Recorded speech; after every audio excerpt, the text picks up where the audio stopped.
course, it is time for Court in Session with me, Elk, and Avenger only one, Keelan Phillips. And we have the first round completed in the BABA Championship, in the BABA Premier League.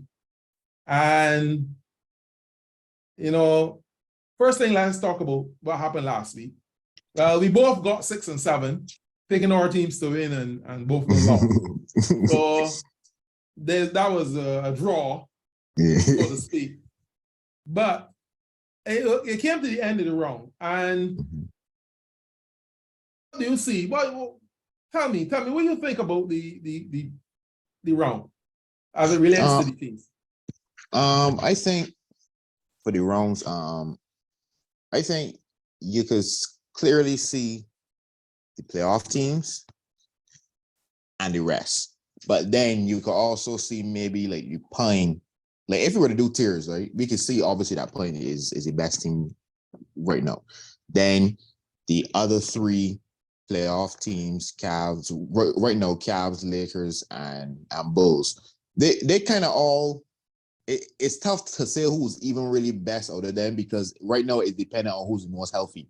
The Lakers and Bulls are really dealing with some injuries, and but I don't think anybody below them. I don't think you think either could threaten really to knock anybody out of the playoffs.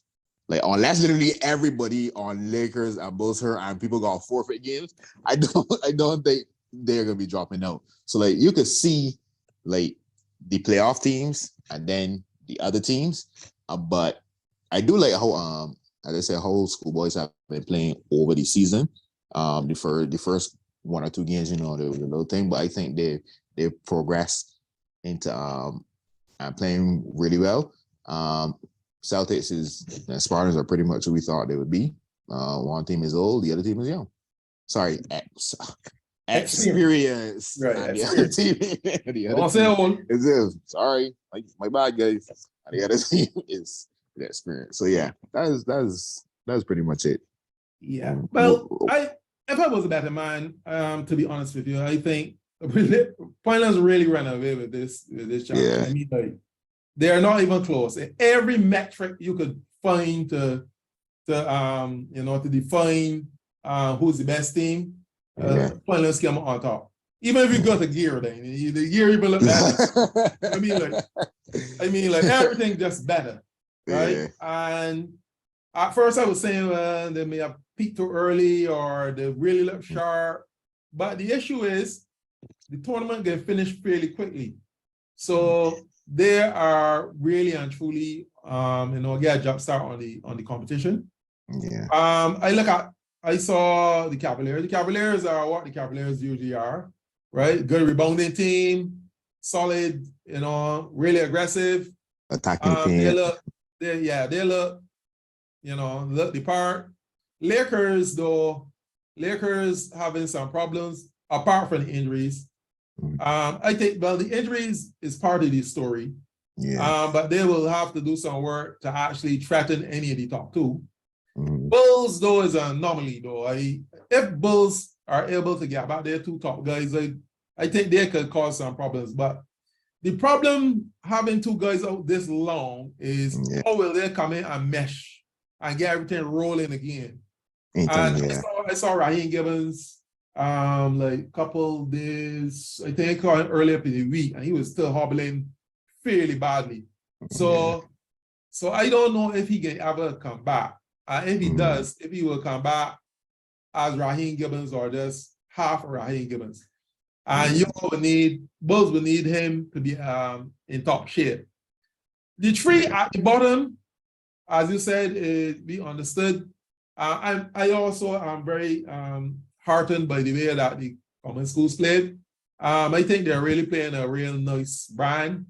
But obviously the experiences were, giving them trouble. But I think once they get this year under their belt and they don't have the major exoduses, they're going to get some trouble next season, right? Because they can play a year, then get accustomed to understanding how Premier League is supposed to go.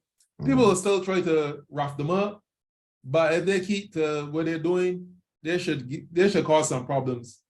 I Yep. remember that the schoolboys were given a lot of problems, I think, in 2020, just before the COVID shut down the entire league. Yeah, they would have actually made the playoffs. Actually. Yeah, they would have probably they were made on the track to playoffs. make Yeah, I playoffs. mean, Yeah. they were playing really well. They had Simeon Mariner, Melo. and Melo. They were playing really well. So they are going in the right direction. Mm-hmm. City United, they gotta go back to the drawing board. I don't know if they actually have a drawing board. But they're gonna go back to the drawing board. They're gonna let's get some recruits. And some recruits that are senior citizens, but recruits that are young recruits.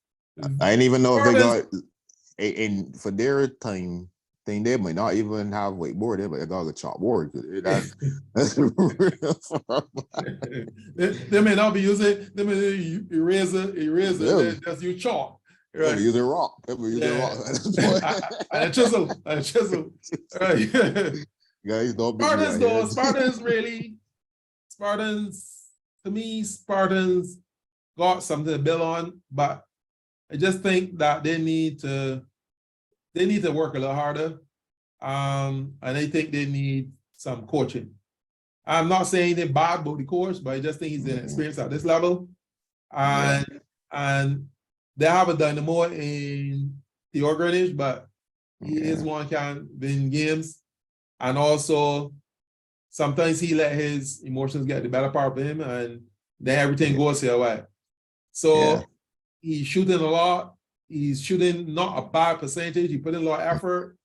But I think that for them to be better, they need to have everybody coming along, as opposed to just Theo trying to shoot them out of trouble. Yeah. Like so, for me, before we move on, it kind of has to be like, not like it just T.O. standing up, like do everything everybody else standing around. Like, yes, the offense can be catered for T.O., but like it has to be done in a way where the others are helping him, not like they are necessarily relying on him. I think there's too much of a reliance as opposed to helping. Like when you have certain players, like obviously it can't really relate like in the NBA, but there are certain teams where like we know who the star player is, but those other pieces complement and help him get to another level. And as he goes, then the team also goes. But then there are other teams where like we see where like it's a one man, like even with the Mavs. What we kind of like always talked about in the past, like it's just Luka or nothing, and that is easy to kind of break down in the playoffs because like, all right, we could just focus on Luka. Once we take away Luka, then it's tough. And the problem with that as you go further is that if you take away that star person, that the person that's taking more shots, the person doing scoring, and he has the possible people who really for a whole season just watching. Just watching. No, you asking them to do more than they do something in a more stressful environment. It ain't gonna happen. So I just think they need to build some more. I don't think they have a bad team. I just think they need to build some more, and they need to look at the positions that they have, fill the positions. I think really and truly they should go back to like community basketball, where I will, if I was coaching Spartans, I will open up in the off season, open up for all the people in St. Philip, all the basketball players in St. Philip can join Spartans, and then you will play the best of them will play Premier League, and then the younger ones will play probably Division 1. So you will go a feeder and make it more of a community thing than people come from here, there, and there, and they're going to go back to their teams. Then you're struggling. So I think they got something they could build with, but I do like the young fella, Jared. I think he was leading the league in blocks last time I checked. I don't know if it could have thing, and then I think he was averaging like 2 steals as well. So like defensively, he's actually pretty solid. He got long arms, He's still a little raw in terms of certain things, but like I think he could build on that on his defense quite a bit. So yeah. Yeah, they're going in the right direction. I just hope that don't get derailed. Yeah. So now we will start talk about the round that gone. What you expect? Well, the President's Cup is coming up next. And that's basically a one-game scenario. So I don't know how seedings will go. If the seedings can go the same way as it is now. It's our number, so unless right. a team So will probably have a probably Pinners will pull a bye and then Station will get Schoolboys and Lakers will get thing and Spartans will play Bulls. Well, something like that, probably. And then we'll go from there. I think the President's Cup should be interesting. It will be a preview of what's going to happen because I expect that the same 4 teams will be still the same 4 teams. And then you will see you go from there. And the second round of the league, I expect that once Bulls get back, there people I think they should be knocking thereabouts. Lakers, if they get back their people and they work on some stuff, they might be there and thereabouts too. But Pinelands is, I mean, any measure you use, they're out front, and it can take a lot to beat Pinelands, and it just not. And in a series, either best of 3 or best of 5, a team might take off 1 game off of them, but you have to beat them. You will have to beat them twice or 3 times to actually win. So that will be a difficult feat. I think they start as favorites right now in the second round. But that's not to say that everybody else is out. That just say that it will be a little bit more difficult for the others. And that is the BABA competition, a very good competition, and we had some spills, some trills, and some records. One team get beat by almost more than 100 points. But next we have what we call Mr. NBA, Alan Pinder, the Bajan Scout. He'll join us next and break down the NBA.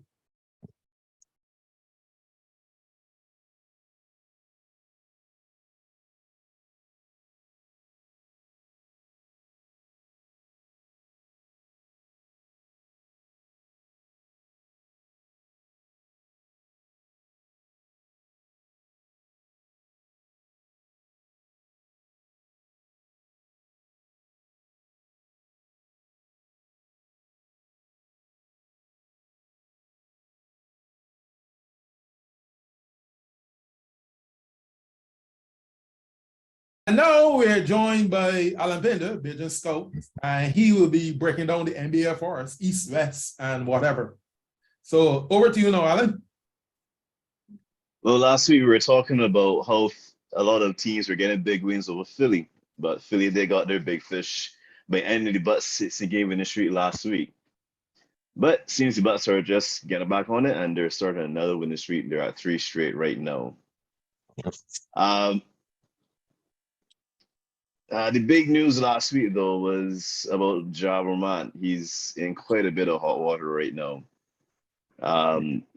There were some recent reports about some incidents, I think, from last year, where he had an incident with a mall security guard, and that guard had filed a report. And there was another report with him having an altercation with someone on a basketball court, and he allegedly flashed a gun at him. Like he said, this is all in self-defense. Then this is coming against the backdrop against some Indiana Pacers personnel complaining that a laser was trained on them from a vehicle that had in Ja and some of his associates after there were some issues with him at the game. The Pacers associates are certain there was a gun attached to a laser, but there was the NBA investigated it and there was no proof. They couldn't prove anything. So he was able to get away with that. But now he flashed a gun on his IG recently on a road trip in Denver, and that's going to cause a lot of problems for him. He's been suspended indefinitely for the most part because he was started at 2 games and now he's got an extra 4 games put on top of that. The big issue for the NBA is they have a policy where the players are not supposed to bring guns on any team facilities, team planes, anything to that effect. So it begs the question: he was on a road trip in Denver, and he's flashing a gun right after a game, and they had just got in Denver. How did he get that gun? Is that his gun? how did he get that gun? How did the gun get there? So it looks, it doesn't look good for him right now. I know they're investigating, but if it is found that he did have that, it is his gun, and he did bring it on the team clean, it's a good chance he could be suspended. I've heard around 50 games potentially, but 50, we'll 50 see. is like the minimum right now. If he get 50 might be the minimum for him. Yeah. And the thing is, right, I the timing of this is kind of, I like, have you ever heard of like your star player having to just miss or just be just out? That is not injury, anything to do with injury. So late in the season for a team that could actually contend for a title, with the West being so wide open. I've never seen anything like this. This is crazy. Well, It's not usual. I've seen it with my team in Indiana, unfortunately, but that happened at the very beginning of the season. With the Miles and the Palace. That was a championship caliber team. Yeah, it was. And their best player, well, he and Jameer O'Neal were the two best players, but the best perimeter player, he got to talk for the entire season. So, this could hurt because they were really on track. I mean, they're right now what, third in the US. Yeah. And that's basically after splitting the last 10 games. So yeah, they have a real opportunity to do something, but their immaturity has been pointed out at multiple times throughout the season. He's had these close brushes with this gun stuff, and he's continued to push the envelope. When he vets on the team, Steve Adams, they had a team meeting about this just before that game in Denver, from what I understand. And they said, hey, he told John, the guys, hey, you guys need to be a little bit more mature on the road, and take this thing a bit more seriously. And he goes out and does this right afterwards. So that's been their main things. People have been concerned. They have a lot of talent. They play really well, but they need some vets on the team. The team's very young, and the immaturity seems to be biting them right now. Yep. I don't get when you have almost everything and you want to be a thug, because really and truly he's a thug, really. And I don't know what it's good for you. I don't know. I usually people is going from the hood to the heights, and going backwards now, it seems like it's a thing. So I mean, all the people he has around him, no one can tell him that is stupidity. He got the wrong people around him. Nobody can tell you that that's wrong. The thing is, right, when you're like one of the youngest people, and you go from being like not the breadwinner to no, he is the breadwinner in the family. He's the one who basically decides all, like, for the most part, financial stuff, right? So like, if you don't have good people that could tell you certain things, like, you could make some very bad decisions. That's what he's doing right now, in my opinion. Yeah, and this will hurt him in many ways, including his pocket. But he will now have a stigma attached to him. I hope he can learn from it though. Like, everybody's human and they make mistakes. So I hope that he can learn from this, and it will be a stigma on him probably throughout the rest of his basketball playing lifetime. But like, hopefully he can learn from it and like don't make any more mistakes like that. Well, people can't back from unfortunate. People can't back from the Palace and the Malice. I'm sorry, Malice and the Palace. So they could come back. They could come back from. He could come back from this. So it's not a done deal or anything. Yeah. Yeah, it's just unfortunate because he's about to have a couple of national campaigns that are about to launch, and I mean, he's the type of player that corporate America would like to get on board with, since he actually didn't come from the hood, and his father's involved in his life, and he has a family thing he can lean on, but he seems to want to go the other direction. But yeah, and the last thing, well, this is more of a question for any of the guys on the panel. I think one guy in particular might be more interested or may be more able to answer this question, because a couple of weeks ago, a guy by the name of LeBron James had a very serious injury that's going to keep him out for a very long time. And I definitely wrote the Lakers obituary had them penciling for somewhere to see exactly where their draft pick is going to go. But they've probably won 7 of the last 10 games from what I'm seeing here, and they're now climbing up to. They are in the play, and they're seems to be trying to threaten the Dallas Mavericks. So I was wondering if there's anyone on the panel that could shed some light. I'm supposed to be an NBA person, but I think there's someone here that might be able to shed a little more light as to what's actually going on here. Well, if that person is me, I'm really saying that it is a pleasant surprise, and you know, there's some real strange things that happening in NBA this season, and this is one of the strange things too. So we'll see how it goes going forward. But being in playing, I don't think is what LeBron really wanted to be in, and not where Lakers wanted to be either. So I don't think that getting playing is a plus for them, because even if they get playing and even get into the main draw of the playoffs, they will pick somebody like Denver, and they think they will get picked apart. So it is what it is. I think that they're gonna decide to get healthy and hopefully come back next season. No. Well, I say it's very interesting. I think it might give a little validation to the trade that they did. It seems that this one might work out a little better than the previous one. So yeah. Well, we all knew the previous one was poor from the beginning. It's just that some people want to try to prove us wrong, but no, they didn't. Yeah. And that's it from the Bajan Scout Alan Pinder. For right now, our court is adjourned.